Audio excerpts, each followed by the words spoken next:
Bienvenue pour vivre cette séquence des paroles de la vie éternelle avec Marc Joseph. Aujourd'hui, nous sommes le 17 juin 2025, et je suis revenu te rappeler que c'est pour toi un jour de grâce, un jour de bénédiction, avec la présence de Jésus-Christ qui se trouve dans ta vie. J'insiste à dire que Jésus-Christ a dit, je suis avec toi tous les jours jusqu'à la fin du monde. Jésus donne sa promesse. Il ne t'abandonnera jamais. Il faut que toi, tu puisses intégrer cette promesse de Jésus-Christ dans ta vie. Que tu sois toujours convaincu que Jésus-Christ est avec toi. Car la présence de Jésus-Christ va agir dans ta vie selon ta foi. Comme j'ai dit hier et avant-hier, Jésus-Christ n'a jamais dit aux gens qu'il te soit fait selon ton argent. Il n'a pas dit à la femme qui avait la perte de sang, ton argent t'a guéri, mais il a dit ta foi t'a guéri. La foi. Donc, pas de panique. Quoi qu'il puisse arriver dans ta vie, place ta foi en Jésus-Christ. Fais-lui confiance. S'il y a quelque chose que tu peux faire, tu vas le faire. Mais au-dessus de tout ça, Jésus-Christ dans ta vie est tout puissant pour agir en ta faveur, dans quelle que soit la situation. Donc, pas de panique. Jésus-Christ est avec toi. Chaque instant est pour toi un instant de grâce.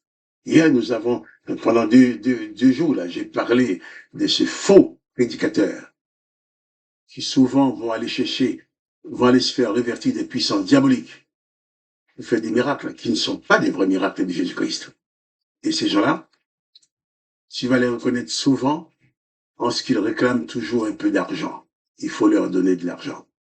Il faut donner de l'argent. Toujours l'argent, l'argent, l'argent, en te disant, si tu donnes l'argent, tu seras béni, mais si tu ne donnes pas d'argent, tu ne seras pas guéri. Je disais bien, il faut fuir ces gens-là, parce qu'ils ne portent pas sur eux la puissance de Jésus-Christ. Si la personne est revêtue de la puissance de Jésus-Christ, il ne peut en aucun cas te demander de l'argent contre la prière. Jésus dit pour la prière, pour la guérison, tu as reçu gratuitement, tu dois donner gratuitement. Jésus envoie ses disciples, il dit qu'il faut donner gratuitement. Mais Jésus va leur dire aussi, ne prenez ni or, ni argent, ni monnaie dans vos ceintures, ni sac pour le voyage, ni de tunique, ni de souliers, ni de bâton, ni bâton. Car l'ouvrier mérite sa nourriture. Jésus-Christ va pouvoir à tes besoins. Jésus-Christ, tu arrives quelque part, tu es dans le désarroi, tu as besoin. Jésus-Christ saura lui-même toucher le cœur de quelqu'un autour de toi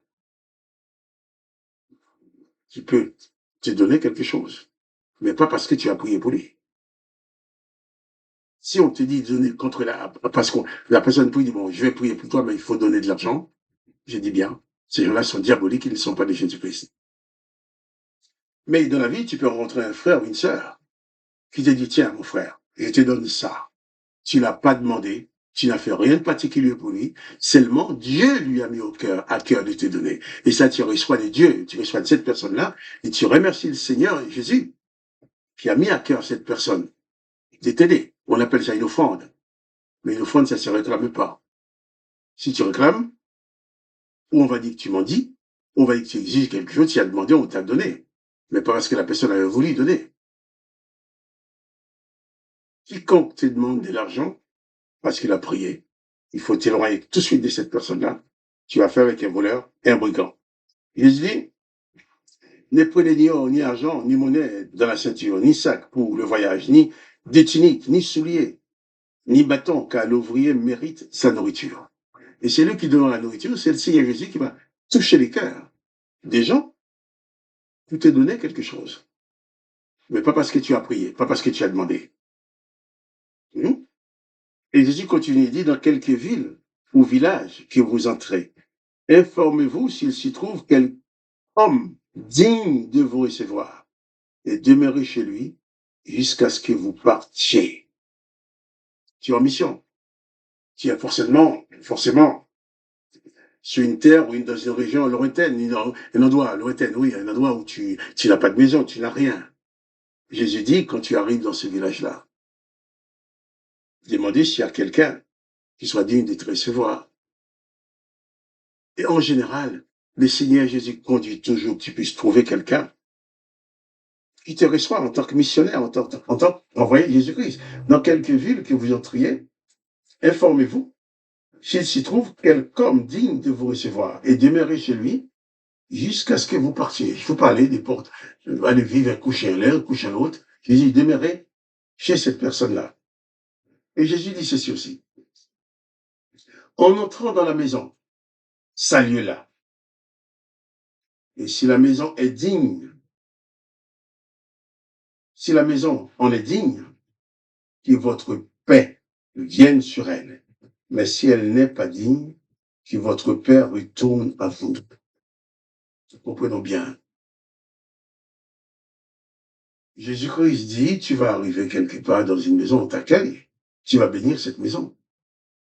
Tu vas la saluer. Et dans le cas où Jésus parlait, la salutation qui existait entre les chrétiens, c'était Shalom Aleichem, qui signifie en hébreu, la paix soit avec vous. C'est pour ça que j'ai dit, tu salues la maison, mais si la maison est digne de ta paix, la paix restera dans la maison. Si la maison n'est pas digne de la paix, ta paix retournera sur toi. Hein? On dit bonjour à quelqu'un, je te souhaite de passer une bonne journée. On prend ça comme une salutation, et puis bon, c'est plutôt physique. Mais Jésus-Christ, en hébreu, quand les Hébreux se saluent, ils ne disaient pas bonjour. Ils ne disaient pas bonjour, mais ils disaient la paix soit avec vous. Et d'ailleurs, quand même, l'Israélien va demander à l'autre comment tu vas, en réalité, il ne demande pas comment va ton corps, il demande comment va ta paix. Bonjour, il dit Shalom Aleichem. Comment tu vas? Il va dire Mashlomra. Mashlomra. Comment est ta paix? Mashlomra. L'autre va dire ma paix est bonne. Non, on va dire je suis bien. Mashlomra. Ashlomitov. Shlomitov. Ma paix est bien. Et c'est ça la salutation. Il dit, quand tu rentres dans la maison, tu salues la maison. Tu dis Shalom Aleichem. Que la paix soit avec vous. Que la paix soit sur cette maison. Et si cette maison est digne de recevoir ta paix, il va la recevoir. Hein? Et dans quelques villes que vous entriez, informez-vous s'il y a quelqu'un digne de vous recevoir et demeurez chez lui jusqu'à ce que vous partirez. En entrant dans la maison, saluez-la. Dis-lui que la paix soit avec vous. Salut tout le monde. Et si la maison est digne, que votre Père vienne sur elle. Et si la maison n'est pas digne, votre Père retourne sur vous. Donc, il ne faut pas confondre celui qui va te recevoir tout simplement parce que il te recevra en tant que serviteur de Dieu, quelqu'un te reçoit, mais tu as le devoir de prononcer la paix sur sa maison. Et si cette maison est digne de recevoir ta paix, la paix reste. Mais sinon, cette paix retourne avec toi. Et c'est très important. Dans les salutations que Jésus propose aux chrétiens de faire, c'est pas comment va ton corps. On dit quelquefois, oui, comment va ta santé, comment va ton corps. Oui, mais c'est plus profond que ça. C'est Shalom Aleichem, que la paix soit sur toi. La paix, c'est dans ton âme.